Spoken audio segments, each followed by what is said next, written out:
Could be us. So back to what I was saying. Could be us. పొగ త్రాగటము, మద్యం సేవించటము ఆరోగ్యానికి హానికరం. Smoking and drinking injurious to health. Hi friends, నేను మీ Rajasekhar, common man of India. మా friends, ఈరోజు ఒక ముఖ్యమైన సందేశాన్ని మీకోసం తీసుకొచ్చాము. ఒక భారతీయునిగా, ఒక ఇండియన్గా, మీ సహోదరునిగా ఒక విషయాన్ని మీ ముందు షేర్ చేసుకుంటానికి వచ్చాము.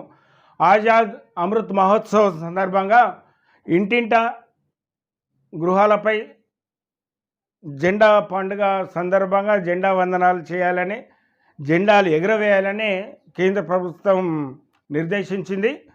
ఎందుకంటే వజ్రోత్సవాలు, డైమండ్ జూబ్లీ ఉత్సవాల సందర్భంగా మనము ఈ కార్యక్రమం చేసుకుంటున్నాం. ఈ సందర్భంగా మరి మన జెండా ఒక ప్రాముఖ్యత, ప్రశస్తత, ప్రత్యేకత, ఎప్పుడు ఎగురవేయాలి, ఎప్పుడు ఎగురవేయద్దు, ఏ రకంగా ఎగురవేయాలి, దీనికి ఉన్న మంచి చెడ్డలు ఏంటి, జెండాకున్న గౌరవం ఏంటి, మనం ఒక భారతీయునిగా జెండాన్ని అగౌరవపరచకుండా ఏమేమి చేయాలి అనే నిర్దేశాలు కొన్ని ఉన్నాయి. మనకు ఫ్లాగ్ యాక్ట్ అనేది ఉన్నది. దాని ప్రకారం ఈరోజు కొన్ని విషయాలు తెలుసుకుందాం. ఈ ఫ్లాగ్ అనేది 2:3 నిష్పత్తిలో, అంటే 3 ఫీట్లు పొడుగుంటే 2 ఫీట్లు వెడల్పు ఉండాలి. ఆ రకంగా దాదాపు 16 రకాల సైజులలో దీన్ని మనము ఉపయోగిస్తున్నాం. దీంట్లో 3 రంగులు ఉంటున్నాయి, చూస్తున్నారు కదా. దీని ప్రత్యేకత ఏంటంటే, తెలుగువారిగా మనందరం గర్వపడాల్సిన విషయం, పింగళి వెంకయ్య గారు ఈ మధ్యనే ఆయన స్టాంపు కూడా విడుదల చేసింది కేంద్ర ప్రభుత్వం. ఆయన 1921లో ఈ డిజైన్ చేశారు. అంటే ఇంతకుముందు 6 రకాల జెండాలు ఉండేవి, అవి ఇప్పుడు మనకు ప్రస్తుతం అవసరం లేదు. అప్పుడు ఈ జెండాలో చెరక ఉండేది, గాంధీ గారు వాడిన చెరక దీని మధ్యలో ఉండేది. తర్వాత జూలై నెల 22వ తారీఖున 1947లో, అంటే స్వతంత్రానికి ముందే ఈ కంప్లీట్గా ఈ డిజైన్ ఫైనల్ చేశారు. మధ్యలో అశోక చక్రం 24 భాగాలుగా విభజింపబడిన ఒక చక్రం, అంటే 24 పాయింట్లు 24 గంటలుగా వ్యవహరిస్తున్నారు ప్రస్తుతం మనము. అంటే 24 గంటలు దేశ సేవలో ఉండాలనే ఉద్దేశం. అయితే ఈ జెండాను ఎవరెవరు ఎప్పుడెప్పుడు ఎలా ఎగురవేయాలనే విషయానికి వస్తే, సాధారణంగా మనం స్వతంత్ర దినోత్సవం అంటే ఆగస్టు 15, అలాగే గణతంత్ర దినోత్సవం జనవరి 26న, అంటే స్వతంత్ర దినోత్సవం రోజున దీన్ని కేంద్రంలో ప్రధానమంత్రి గారు, రాష్ట్రంలో ముఖ్యమంత్రి, జిల్లాలో జెడ్పీ చైర్పర్సన్, మండలాల్లో మన ఎంపీపీ, గ్రామాల్లో సర్పంచి ఎగురవేయాలి. అదే గణతంత్ర దినోత్సవం అంటే మన రాజ్యాంగాన్ని మనం ఏర్పరచుకున్న దినాన్ని పురస్కరించుకొని వేసుకునే పండుగలో దేశ ప్రథమ పౌరాలైనటువంటి దేశంలో రాష్ట్రపతి ఆవిష్కరిస్తారు. మన రాష్ట్రంలో అయితే గవర్నరు, జిల్లాల్లో అయితే కలెక్టరు, మండలాల్లో అయితే ఎంఆర్ఓ గారు, ఎండిఓ, ఈ రకంగా జెండాలను ఎగురవేసే అవకాశం ఉంది. అదే రకంగా ఒక ప్రత్యేకమైన సందర్భాల్లో జెండాను అవనతం కూడా చేస్తాము. ఎందుకంటే దేశంలో ప్రముఖులు, ముఖ్యులు దివంగతులైనప్పుడు జెండాను అవనతం చేస్తాం సగభాగానికి. అయితే ఇక్కడ గమనించాల్సిన విషయం ఏంటిదంటే, అవనతం అంటే ఎక్కించడం మీదికి సగం కాదు ఫ్రెండ్స్. పూర్తిగా జెండా ఆవిష్కరణ అంటే పోల్ చివరి వరకు ఎక్కించిన తర్వాత మళ్ళీ సగానికి దాన్ని దించాలి, అది ఇష్టం. మళ్ళా దాన్ని తీసివేసే సమయంలో మళ్ళీ మీదికి లాగి కిందికి దించాలి. ఇది కొన్ని సంతాప దినాలు 3 రోజులు ఉంటాయి, కొన్ని వారం రోజులు ఉంటాయి, కొన్ని 5 రోజులు ఉంటాయి. దాని పద్ధతులు కొన్ని విదేశీయులు మరణించినప్పుడు కూడా మనకు చాలా దగ్గర కావాల్సిన కూడా మనం సంతాప దినాలు చేస్తాం. ఆ సందర్భం కూడా చేస్తాం ఇది.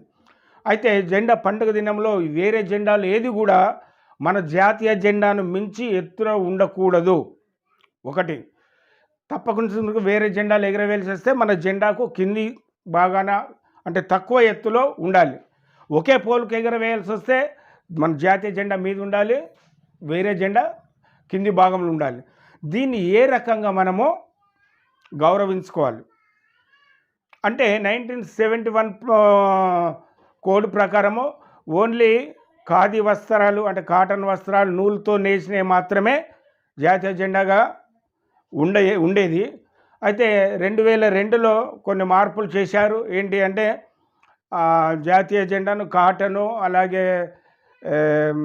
మన చేతి పనితో పాటు యంత్రాల మీద కూడా ముద్రించే అవకాశం కల్పించారు. అలాగే సిల్క్ను కూడా వాడచ్చు అని మార్పులు తీసుకొచ్చారు. మన అదే అంతకుముందు సమయంలో ఈ జెండా వందనం జరిగిన వెంటనే ఉదయాన జెండా ఎగరవేశాక సాయంత్రం పూట మళ్ళీ సూర్యాస్తమయం ముందు దించి వేయాలనే రూల్ ఉండేది. తర్వాత దాన్ని 2002లో ఒక మార్పులు చేసి దేశ ప్రజలందరూ 24 గంటలు జెండా ఎగరేసుకోవచ్చు, రాత్రులు కూడా అని ఒక రూల్ తీసుకొచ్చారు. ఇవన్నీ ప్రత్యేకంగా ఇప్పుడు ఎందుకు చెప్పబడుతున్నాయి అంటే ఫ్రెండ్స్, ఇది ప్రతి ఇంటింటా మనం ఇప్పుడు జెండా ఎగరవేయాలి కాబట్టి, ఇగో మా మనవరాలు డిస్టర్బెన్స్కి వచ్చింది, ప్రతి ఇంటింటా ఎగరవేయాలి కాబట్టి కొన్ని విధి విధానాలు పద్ధతులు ఉన్నాయి. మనందరం ఇవి తెలుసుకోవాలనే ఉద్దేశంతో మీకు తెలియజేద్దామని మీ ముందుకు వచ్చాను ఫ్రెండ్స్.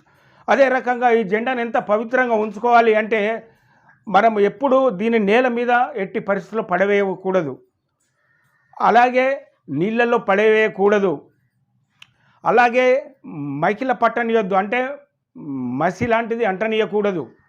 తప్పనిసరిగా దీన్ని చాలా జాగ్రత్తగా ఉండాలి. దీన్ని మసిగుడ్డగా మనం వాడకూడదు ఎట్టి పరిస్థితుల్లో కూడా. ఎందుకంటే తప్పనిసరి పద్ధతిలో ఇది మలినమై ఎగిరవేయడానికి పని చేయదు అని అనుకున్నప్పుడు దూరంగా తీసుకుపోయి కాల్చివేయాలి దీన్ని. కాబట్టి స్నేహితులారా, మన జాతీయ దినాన్ని, జాతీయ పండుగను దృష్టిలో పెట్టుకొని మనందరం దీన్ని జెండా పండుగ చేసుకుంటాం కాబట్టి కొన్ని జాగ్రత్తలు, కొన్ని వివరాలు మీకు తెలియజేయాలనే ఉద్దేశంతో మీకు చెప్పడం జరుగుతుంది. గతంలో మనం సామాన్యులు దీన్ని ఎగరవేసే వాళ్ళం కాదు, కానీ ఈ వజ్రోత్సవాల సందర్భంగా కేంద్రం పిలుపు మేరకు మనం ఇంటింట జెండా పండుగ చేసుకుంటాం కాబట్టి చాలా జాగ్రత్తగా, జాగృతతో, భక్తితో, గౌరవంతో ఈ జెండా పండుగ అనేది చేసుకోవాలి. ఎట్టి పరిస్థితుల్లో నిర్లక్ష్యం చేయకూడదు. భారీ జరిమానాలు కూడా వేయబడుతుంది దీన్ని నిర్లక్ష్యం చేసి అగౌరవపరిస్తే. కాబట్టి ఇప్పుడు విదేశాలకు వెళ్ళినప్పుడు కూడా మన పెద్ద నాయకులు కారుకు కుడివైపున 2 దేశాల అధినేతలు వెళ్ళేటప్పుడు కుడివైపున మన జెండా ఉండాలి, ఎడమ వైపున మనం ఏ దేశాన్ని సందర్శించినామో ఆ దేశ అధినేతల జెండా ఉండాలి. అలాగే మన గౌరవ పెద్దలు, ప్రధానమంత్రి లాంటి వాళ్ళు, ముఖ్యమంత్రి వాళ్ళు అధికారికంగా మాట్లాడాలంటే వారికి కుడివైపున మాత్రమే జెండా ఉండాలి. ఈ రకంగా ఎట్టి పరిస్థితి అంటే మీకు ఎడమ వైపున కనబడుతుంది, కుడివైపున ఉండాలి. ఇది అంటే దీనికి ఉన్న సమున్నత గౌరవం గురించి మీకు తెలియజేస్తున్నా. మన క్రీడల్లో కానీ మళ్ళా దీనికి ఇంకోటి ఏంటంటే, వస్త్రాలపై, దుస్తుల మీద ఇటువంటిది జాతీయ జెండా ముద్రించకూడదు. మన హ్యాట్స్, టోపీల మీద కానీ, మనం వాడుకునే వస్తువుల మీద కానీ, ఇంట్లో సోఫాల మీద కానీ ఎట్టి పరిస్థితుల్లో జాతీయ జెండాను మనము ముద్రించుకోకూడదు. అది చాలా నేరం. అంటే మన జాతి గౌరవాన్ని మనమే తగ్గించుకున్న వాళ్ళం అవుతాం, మంట కలిపిన వాళ్ళం అవుతాం. కాబట్టి దీనికి ఉన్న గౌరవాన్ని, ప్రశస్తను, ప్రాముఖ్యతను మీకు తెలియజేసిన కొంతవరకు అనుకుంటున్నా. ఇంకేమైనా నేను చెప్పలేని ఉంటే మిత్రులారా, ఎంతోమంది మేధావులు ఉన్నారు, కామెంట్ బాక్స్లో కామెంట్ చేయండి, దాన్ని మరి సరిదిద్దే ప్రయత్నం కూడా చేస్తాను.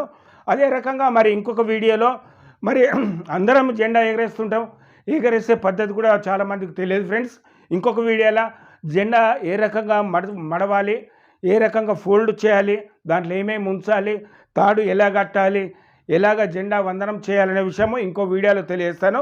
జాతి గౌరవం అంటేనే మన జెండా. ఆ జెండా గురించి మీకు తెలియజేసిన అనుకుంటున్నా. ఓకే, జై భారత్, మేరా భారత్ మహాన్.